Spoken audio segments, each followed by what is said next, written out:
placer que pueda seguir con nosotros. Somos Acción 10 en la mañana en el segmento Debates y Soluciones. Hoy hablamos sobre los últimos acontecimientos, todas las iniciativas de ley que está proponiendo el gobierno de nuestro país, algo que muchos consideran que son fichas de negociación, otros lo ven como una muestra del fortalecimiento que quiere tener el gobierno para poderse perpetuar más tiempo en el poder. ¿Qué opinan dos expertos que están con nosotros también en cuanto al tema de la reforma electoral, de una negociación de nación y también de las divergencias, de esas diferencias y dificultades que enfrenta la oposición en nuestro país? Tal es el caso de la Alianza Cívica por la Justicia y la Democracia, quien no toma todavía una decisión de manera pública de si van a continuar o no en el esfuerzo de coalición nacional. Vamos a conversar del tema con dos expertos que nos acompañan hoy día. Le damos la bienvenida esta mañana a Bonifacio Miranda y también a José Antonio Peraza. Gracias por estar aquí con nosotros esta mañana. Bienvenidos. Muchas gracias, muy buenos días y un placer estar siempre aquí con ustedes. Un placer que nos Willy acompañen. y Jocelyn. Entre esas leyes que mencionaba Jocelyn, hay una que es bastante peligrosa y es la que ha llamado la atención principalmente el día de ayer, la ley del ciberdelito, una iniciativa que está promoviendo la bancada sandinista y donde va detrás no solamente de los medios de comunicación, sino que también de todas aquellas voces que hacen uso de las redes sociales para cuestionar el trabajo del gobierno. Sus ¿Esto es apreciaciones legal? al respecto. ¿Es justo? ¿Era de esperarse? ¿Son fichas de negociación o no? Iniciamos con usted, Bonifacio, y luego José Antonio. Sí, evidentemente que la dictadura se está atrincherando y preparándose para la negociación. Un estilo del Frente Sandinista es que antes de negociar te pega un par de golpes y de patadas para obligarte a negociar. Pero si ya analizamos en detalle lo que están haciendo, es sorprendente porque tiene un doble objetivo. En primer lugar, se están atrincherando para negociar. Y entonces están clavándole banderillas a la oposición y al pueblo de Nicaragua, como el torero, le están clavando banderillas para tratar de debilitarlo. Y en segundo lugar, lo que está en marcha es una contrarreforma penal. Si analizamos las últimas 3 leyes propuestas, todas terminan reformando el Código Penal. Y una de ellas, la más peligrosa, es la que plantea la discusión sobre la cadena perpetua. Desde el año 1974, Nicaragua adoptó un sistema penal reeducativo, y eso quedó plasmado en la Constitución de 1987, que fue elaborada por los diputados del Frente Sandinista en los años 80. Pero ahora quieren echar marcha atrás y están tratando de aplicar leyes de naturaleza proscriptiva. En el caso de los agentes extranjeros, es una ley de naturaleza proscriptiva porque realmente está prohibiendo la actividad de este tipo de organismos bajo el pretexto de que son agentes extranjeros. Nicaragua no está en guerra con ninguna potencia, Nicaragua no está en una guerra civil, y por lo tanto todo ese tipo de medidas que serían justificables en una situación de conflicto de ese tipo no cabe en el caso de Nicaragua. El caso de la ley de ciberdelitos sí es peligrosísima porque atenta directamente contra la libertad de expresión y contra la libertad de prensa. A pesar de que hay una ley de acceso a la información pública incluso en nuestro país, a pesar de que debería de haber garantía constitucional, debería de cumplirse, tanto que se habla de la Constitución precisamente, tanto la libertad de expresión como la libertad de prensa, Y que son cosas distintas e indispensables. Sí, pero es que ese es el problema. Todas las leyes que ¿No va a crear esto conflicto? Claro, todas las leyes que ellos están diseñando tienen algún grado de justificación. Por ejemplo, dicen la cadena perpetua es para luchar contra los violadores, contra los asesinos, contra los delincuentes que ellos mismos acaban de liberar, ¿verdad? Entonces vos ves ahí toda la jugada que es parte de un movimiento político. Pero además, en el caso de la ley de ciberdelito, hay algunos aspectos que son correctos, que te dicen luchar contra quien te robe los datos, quien se mete a una empresa y saca un hacker, pues que saca la información, todo eso está bien. El problema es que toca aspectos relacionados con la libertad de expresión y de prensa, y además que hay una desconfianza de la ciudadanía hacia los jueces y magistrados que van a aplicar esa ley. Entonces, todo lo que hagan está mal hecho porque hay una ilegitimidad del gobierno para aplicar leyes de naturaleza penal, sobre todo que están haciendo una contrarreforma penal con estas 3 leyes, porque en última instancia estas 3 leyes terminan modificando el Código Penal. Pero hace estos mensajes que está enviando el gobierno con 3 leyes bastante duras y que gozan más bien del desprecio de la mayoría de la ciudadanía, y ellos más bien han tratado de recuperar esa confianza a través de someter algunas firmas con sus bases principalmente. Bueno, yo la ley de ciber Delito. Ciberdelito no la he leído, ya la tengo, pero no me dio tiempo de leerla. Sin embargo, leí varios comentarios de personas que saben de estos temas sobre, básicamente es un proceso de restricción de libertades. Y lo que dijo Bonifacio es correcto. El Frente Sandinista tiene un esquema, si lo vemos a nivel de boxeo, te da el 1-2, 2 golpes, te hace una parada de 3 pasos adelante para prepararse para la negociación, y en la negociación puede ser que retroceda 1 o 1,5 y al final termina ganando. Básicamente esa es la lógica, ¿no? Golpeamos para estar listo para la negociación, me atrinchero y después te voy soltando, y al final de cuentas aparentemente retrocedí, pero es la lógica leninista, ¿no? 2 pasos adelante, 1 hacia atrás, y al final de cuentas quedé ganando. Hay quienes ven, José Antonio, esta situación no como fichas de negociación del gobierno, sino más bien como una muestra contundente de que está fortalecido y de que piensa quedarse por más tiempo en el poder y que no tiene interés de negociar. No, eso fortalecido. Que solamente va a negociar en el tema electoral, no así en los otros temas orales. No, fortalecido no puede estar. A ver, la ciencia política demuestra claramente que una sociedad es más estable entre menos mecanismos de represión tenga. ¿Verdad? Una sociedad estable es que la que tiene menos mecanismos de represión. Una sociedad conflictiva y a punto de estallar es la que tiene más mecanismos de represión. Entonces no pueden estar estables si están subiendo los mecanismos de represión. ¿Qué es lo que significa? Que ellos temen otro estallido social, que temen lo que pueda pasar en las elecciones del 2021 o antes de las elecciones del 21. Se ve el acoso, precisamente ayer estaba yo en la CPDH cuando estaba Medardo y habían 3 patrullas prácticamente siguiéndolo por toda la ciudad, y pues tuve la oportunidad de preguntarle qué era lo que pasaba y me dijo que los andaban siguiendo desde muy temprano. Una cosa que tenemos que quedar claro es que no puede haber una sociedad estable si tenés que subir los mecanismos de represión. Una prueba fehaciente de que una sociedad tiene problemas es cuando se pide que se suban los niveles de represión. Por lo tanto, a mí, cuando me dicen que van a solucionar el problema de la delincuencia subiendo los mecanismos de represión, lo que me está diciendo es que esta sociedad no está pudiendo resolver los problemas de otra manera, que es a través de dar mejores condiciones, tener acceso a servicios y que por lo tanto sea una sociedad menos conflictiva. No es posible entender que tenemos una sociedad estable si estás elevando los mecanismos de represión. Eso queda clarísimo. Y el gobierno definitivamente tiene miedo. Tiene miedo y está trincherado porque sabe que ya existió un 18 de abril y que la gente dista mucho hoy de estar en las mismas condiciones que teníamos en 18 de abril. Por lo tanto, estamos en una sociedad mucho más conflictiva y mucho más dispuesta posiblemente a protestar en la medida en que la represión baje, por lo tanto tienen que subir. Ahora entremos al tema de la oposición. ¿Realmente el gobierno va a negociar? ¿Va a haber un pacto, como bien lo decían? Y como decía María Fernanda Flores de Alemán, decía que no hay que engañar al pueblo, que realmente lo que va a pasar es que va a haber un acuerdo y que el acuerdo tiene que ser con el gobierno. Es que eso no es ninguna mentira. Pero la negociación va a ser solamente para el tema electoral, y este tema electoral va a ser una reforma cosmética y no así en los otros temas.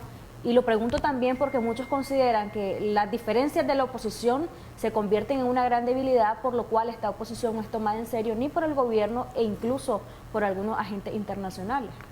Sí, vamos inevitablemente a una negociación, eso está claro. No debemos de confundir negociación con pacto. Ese es un aspecto muy, muy importante, porque el pacto para los nicaragüenses significa un acuerdo de cúpula que casi siempre negocian algo que perjudica al pueblo de Nicaragua. Pero una negociación transparente de cara a la población y a la comunidad internacional sobre las reformas electorales es necesaria por una razón muy sencilla, porque la oposición no tiene diputados en la Asamblea Nacional y porque los pocos diputados que hay no pintan absolutamente para nada. Entonces, es correcto que vamos hacia eso. Por eso es que el Frente Sandinista se está endureciendo, está elevando las penas, está haciendo una contrarreforma penal, porque necesita demostrar lo que vos decís, que quiere demostrar fuerza, quiere demostrar que está estable, cuando en realidad está chorreando sangre por la rebelión de abril del 18 y hay un desgaste muy acelerado de la base del Frente Sandinista, que su propia base considera incluso de que ya es hora de un cambio de gobierno. Pero básicamente quiere desaparecer a los grupos opositores que en este momento sí están haciendo de alguna manera, aunque tienen decenas de debilidades, cierta oposición para el gobierno. Evidentemente que la estrategia es alargar la lucha para en ese proceso cansarte y que vayas vos también debilitado a la contienda electoral. Y esa es la estrategia que ellos han tenido del 18 para acá. Por eso es que ellos se plantaron duro tratando de mantenerse en el poder a cualquier costo, incluso al costo político enorme de desgastarse ante sus propias bases. Pero el objetivo es precisamente, si yo voy a estar débil, que esté más débil la oposición. Y esa es toda la estrategia que ellos tienen. Y parte de esa estrategia es esta contrarreforma penal que están impulsando, que son leyes proscriptivas, restrictivas de las libertades y los derechos fundamentales de los nicaragüenses, para crear mayor debilidad en la oposición y a la vez crear la sensación de que sí son el gobierno que Nicaragua merece. Ya hay debilidad en la oposición. Ayer, por ejemplo, la Alianza Cívica supuestamente iba a decidir, creo que es la segunda o tercera vez que estaban en este proceso de decidir si se quedaban o no dentro de la coalición. Al final, pues, no supimos nada. Esto pone débil a la oposición, les resta credibilidad y al final no sabemos si se reunieron o no, si hubo o no votación, José Antonio. Bueno, yo lo que pienso es lo siguiente, no hay duda que la oposición está en un proceso de conformación que no termina y que de alguna manera no satisface lo que el pueblo de Nicaragua demanda, ¿no?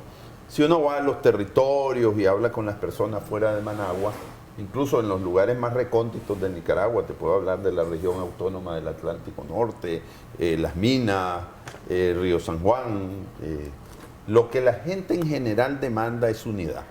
Unidad de las fuerzas opositoras. Eso se oye muy bonito, ¿no? Unidad, pero la unidad implica conciliar intereses, de poner actitudes, de poner intereses personales, que los hay también. Eso no se ha logrado y no se va por ese camino. Sin embargo, lo que pasó ayer, digamos, de alguna manera refleja que no hay claridad todavía del rumbo que se quiere seguir. Hasta donde yo sé, la votación ayer en la Alianza Cívica fue más o menos de 13 personas que pedían retirarse de la coalición nacional, 6 personas que se opusieron, hubo una abstención y una persona que no llegó, que hasta donde tengo entendido era un representante de la costa del Caribe, supuestamente. Sé que hubo una abstención y que esa abstención provocó cierto roce entre los miembros, porque algunos querían que esa abstención se incluyera a la mayoría y eso provocó diferencias importantes. ¿Qué pasa? Yo creo que este es un proceso de reacomodo, en el sentido que hay muchos miembros de la Unidad Nacional, perdón, de la Alianza Cívica, que consideran que ellos no pueden ser un voto más dentro de la coalición. Por lo tanto, es una lucha de intereses y de posiciones políticas para representar esos intereses.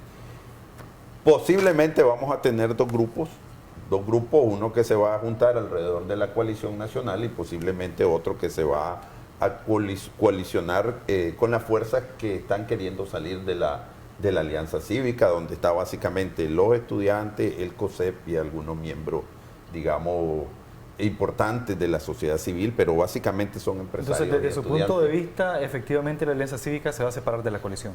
Yo creo que si seguimos por este camino y por los comentarios que me han dicho que se dieron en el proceso que se dio ayer, no hay duda de que hay dos áreas, digamos, dentro de la Alianza Cívica. Una representada por los territorios, que tengo claro que hay muchos territorios que han dicho de que ellos, si hay una división, ellos van a continuar en la coalición nacional, perdón. Entonces, los territorios de la alianza, perdón, de la Alianza Cívica han decidido, la gran mayoría supuestamente, quedarse en la coalición nacional. Ahí podemos tener a Madrid, a Chinandega, varios departamentos del norte de Nicaragua, incluso del sur, que han decidido, y yo sé que han tenido ya contacto con los directivos de la coalición nacional para, si hay esa ruptura, ellos permanecer dentro de la coalición nacional. Don Ernesto Medina, José Antonio y también don Bonifacio, esta pregunta para ambos. Decía el día de ayer que, por ejemplo, Juan Sebastián Chamorro es un buen candidato, pero que el hecho de no deponer ese interés está ocasionando precisamente estos problemas de querer salir de la coalición como alianza, y que esto ha hecho que, al parecer de él, en su opinión, Juan Sebastián le falle a la Alianza Cívica. Entonces, aparentemente, decía don Ernesto, se creen con toda la moral estas personas que quieren salir de la coalición con toda la moral para decir solamente nosotros podemos ostentar la mayoría y nosotros deberíamos de llevar la candidatura. ¿Qué opinan ustedes de esto? Hay quienes han dicho también que sería el peor error de la alianza el salir de la coalición. Esas recriminaciones mutuas que se hacen todos se acusan mutuamente de ser los culpables. En realidad, la unidad de la oposición no se ha podido dar porque no se han discutido propuestas claras. Se están discutiendo estructuras organizativas, todo el mundo se está preparando para quedar bien ubicado a la hora de una reforma electoral y quedar bien ubicado a la hora de discutir las candidaturas, pero nadie está discutiendo los problemas del pueblo de Nicaragua y por eso es que hay un rechazo de la población o una falta de atracción de la población hacia este tipo de coaliciones o unidades de la oposición. En realidad lo que estamos viendo son los viejos grupos de la oposición reciclándose y tratándose de prepiar y mantener el control del membrete de la unidad electoral contra la dictadura, cuando en realidad lo que necesitamos son propuestas concretas. Yo creo que la Alianza Cívica efectivamente debe salirse, la Unidad Nacional Azul y Blanco debe salirse y deben de constituirse nuevas fuerzas políticas porque el pueblo está reclamando cambio. Y los que están en la coalición nacional son los viejos grupos políticos, los principales culpables de todo el desastre que ha habido en Nicaragua porque nunca dieron la batalla contra la dictadura. Entonces, por eso es que nunca vamos a ver ese tipo de unidad que el pueblo desee, porque una cosa es lo que el pueblo quiere, que efectivamente quiere la unidad para luchar contra la dictadura, pero otra cosa es lo que hacen los grupos. Y la unidad se va a dar a la hora de las elecciones cuando se vote por determinada casilla. Pero ¿quiénes representan a esos grupos? Porque usted dice que la UNAP y la alianza se deben de salir y que no es la coalición la opción. Entonces estamos hablando, cuando usted se refiere a esos grupos, de los partidos políticos. Efectivamente, me estoy refiriendo al FDN, me estoy refiriendo al PRD, me estoy refiriendo a Yátama, me estoy refiriendo al PLC, que está dividido en dos fracciones y que realmente si observamos por dentro la coalición y analizamos la composición de su fuerza, no hay mucho. Ahora, que si los territorios de la Alianza Cívica se van a ir o no, tengo mis dudas porque la gente lo que quiere es opciones claras, propuestas claras. ¿Por qué no tiene fuerza actualmente la propuesta de la oposición? Valga la redundancia, porque no hay propuestas claras. Ahorita la dictadura está impulsando una contrarreforma penal. Todas estas tres leyes van a cambiar el Código Penal, van a endurecer las penas, van a endurecer todo. ¿Qué hace la oposición? Estarse peleando por los cargos internamente. Entonces la gente lo ve. En vez de estar ahorita impulsando una campaña en contra de la ley de ciberdelito, no contra toda la ley, sino contra 3, 4 artículos que tienen que ver absolutamente con la libertad de prensa, que es lo que tiene que ver con lo que el pueblo quiere. O la ley de agentes extranjeros, que tiene que ver con los organismos de la sociedad civil, pero que en el fondo implica inhibiciones políticas para los miembros de la sociedad civil. Entonces, todo ese debate que tenemos que estar haciendo, no lo hacemos y está el pleito por los cargos y por quién controla el membrete. ¿Y por quién va a ser el candidato presidencial? Sin duda muy pobre el trabajo de la oposición. José Pero en este Antonio, caso, Peraza, debe salirse la Unidad Nacional Azul y Blanco, la Alianza Cívica de la Coalición Nacional, comparte la misma ¿O no sería visión de más fácil? Bonifacio? ¿No sería más fácil, José Antonio, que estuviesen siempre bajo el nombre coalición estas dos organizaciones y que pues los partidos políticos sean los que no estén bajo el nombre coalición? Es que yo no lo veo así. A ver, necesitamos una unidad para poder enfrentar a la dictadura. Lo que pasa es que de alguna manera dentro de la coalición nacional, y en eso de alguna manera comparto con Bonifacio, hay que definir las reglas de qué representa a cada quien. Cuando está el FDN o está el PRD y representa un voto, me imagino yo, y los empresarios y cierto grupo de la sociedad civil donde están los estudiantes, van a representar un voto, entonces de alguna manera hay algún resquemor porque consideran, creo que con alguna realidad política y económica, de que básicamente no son lo mismo. Pero se debe encontrar un mecanismo para que se puedan poner de acuerdo y que puedan luchar juntos. Ahora, ¿cuál es el gran problema? Y ahí sí coincido con Bonifacio. Las discusiones dentro de la coalición nacional han estado básicamente en cómo se controlan unos a otros y para ver, porque hay unos que quieren controlar más y otros no quieren ceder en que los otros puedan controlar. Entonces, esa lucha de poder por el control de las organizaciones que te va a dar la posibilidad de impulsar X o Y proyecto político es lo que nos tiene en esta situación. Y el otro tema, y ahí también coincido con Bonifacio, es el tema de que hay que discutir los temas que el país está pidiendo. pero sin unidad va a ser difícil confrontar a la dictadura. Yo lo que supongo que va a suceder es que cada grupo se va a consolidar y después al final, cuando digo final, en algún momento del próximo año, estos dos grupos van a confluir y van a tener que transar, digamos, los espacios de poder que van a conservar cada uno. Y volvemos al tema de la palabra pacto. Eso es un tema semántico, ¿verdad? A ver, el acuerdo más importante que ha tenido Nicaragua en toda su historia, para mí, y yo creo que para la mayoría de los historiadores, es el que se dio el 12 de septiembre de 1856 para poder confrontar a Walker. Hay dos personajes históricos importantísimos, que es Máximo Jerez y Tomás Martínez. ¿Cómo se llama ese acuerdo? Se llama Pacto Providencial. Y la mayoría de los grandes acuerdos nacionales en muchos países se llaman pactos. Pues tenemos en España el Pacto de la Moncloa, tenemos en Costa Rica el Pacto de Concordia para evitar una guerra civil en el siglo XIX. ¿Qué es lo que pasa? En Nicaragua la palabra pacto siempre ha tenido esa connotación pervertida de que los que pactan lo único que están discutiendo, o lo único que han discutido es cuántos puestos te tocan a vos, cuántos puestos me tocan a mí y cómo nos vamos a repartir el pastel cuando lleguemos a las elecciones. Ese tipo de pacto, que no es la palabra, pero ese tipo de iniciativa es lo que debemos alejarnos totalmente. Una negociación con el gobierno va a ser necesaria, porque ¿con quién vamos a negociar? No vamos a ir a negociar con la OEA, ni con la ONU, ni con la Unión Europea, es con el gobierno de Nicaragua, que puede tener miles de cuestionamientos, pero al final es el que está en poder del Ejecutivo, y por lo tanto con él es que se va a tener que negociar. Cualquier cambio en la ley electoral o cualquier cambio que se dé se va a tener que dar desde el punto de vista institucional en la Asamblea Nacional, y la Asamblea Nacional está totalmente dominada por el gobierno. Pero ¿cómo puede ser tomada en serio esta oposición con la situación que ha venido enfrentando desde el inicio de la formación de la unidad, misma que no se ha podido llevar a cabo en su totalidad? ¿Cómo puede el gobierno tomarla en serio? Es que precisamente esos son los errores políticos de los grupos de oposición que no necesariamente reflejan lo que quiere el pueblo de Nicaragua. En el 18 la dictadura terminó imponiéndose a balazos, aplastando los tranques y todo, y desde entonces, cuando se abandonaron las consignas de las elecciones anticipadas y la renuncia de la pareja presidencial, la oposición, los grupos de oposición se quedaron sin alternativa, se quedaron esperando pasivamente todo lo que pasaba en vez de preparar las condiciones precisamente para las elecciones del 21.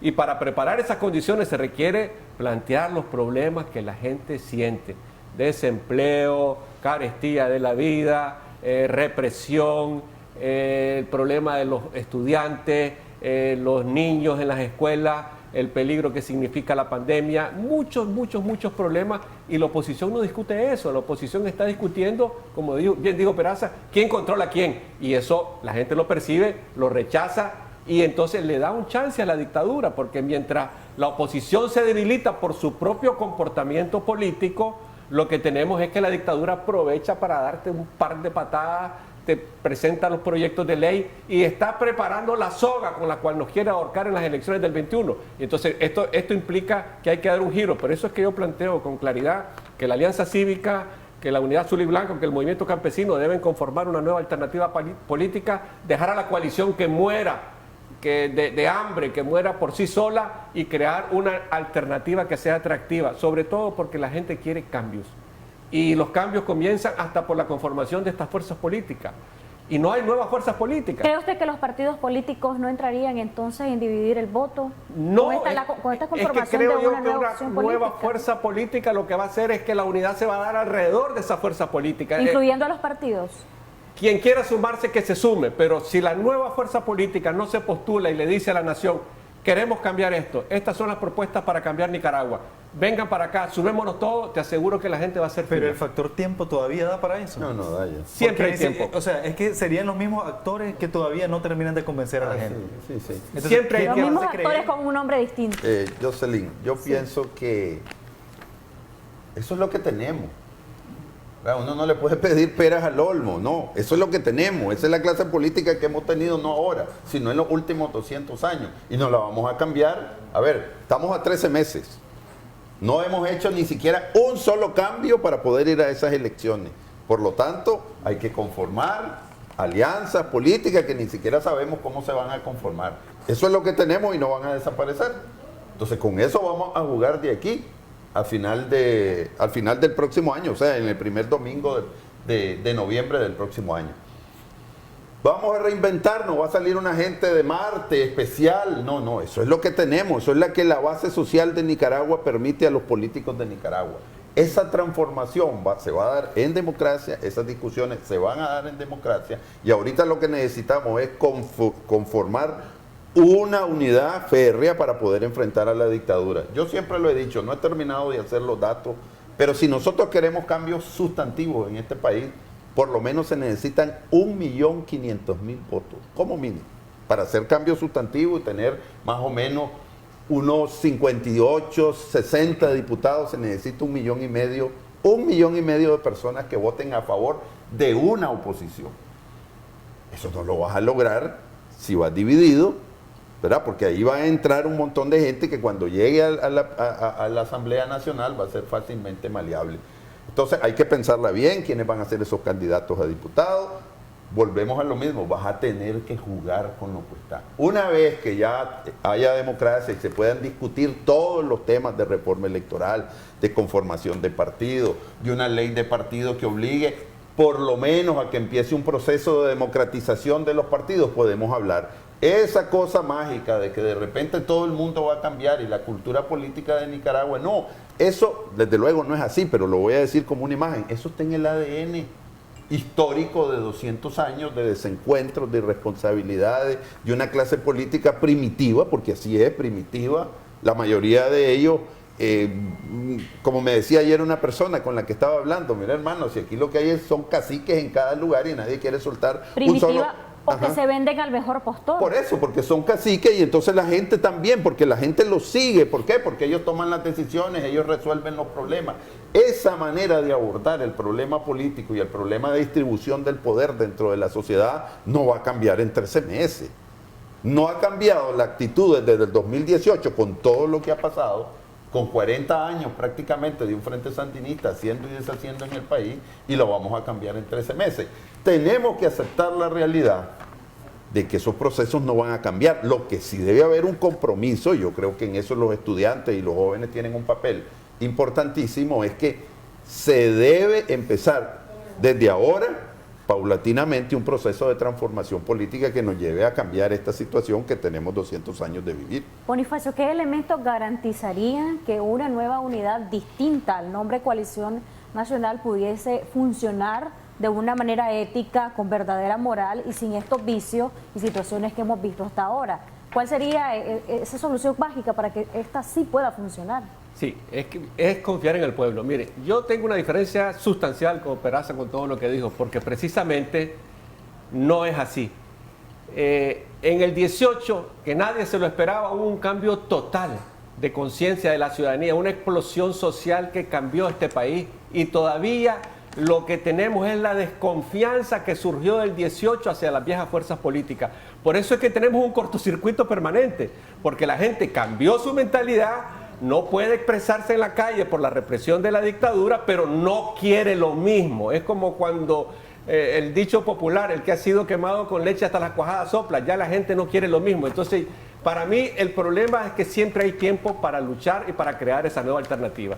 Estamos a 13 meses. Esa nueva alternativa se crea en 2-3 meses porque en todo el país la gente está esperando el cambio y la gente no sale y no se expresa políticamente porque desconfía de lo viejo que se ha reciclado, y ese es el principal problema que tenemos en Nicaragua. Por eso la dictadura se mantiene y por eso aparece con fuerza aparente, pero en realidad lo que la gente quiere es un cambio profundo y eso es lo que hay que hacer. Pero ¿quiénes están? Y me gustaría que después del corte comercial hablemos de esto. Hace algunos días nos visitó un analista, en este caso Fanora Bendaño, y decía, todos tenemos techo de vidrio. Repito textualmente lo que él decía.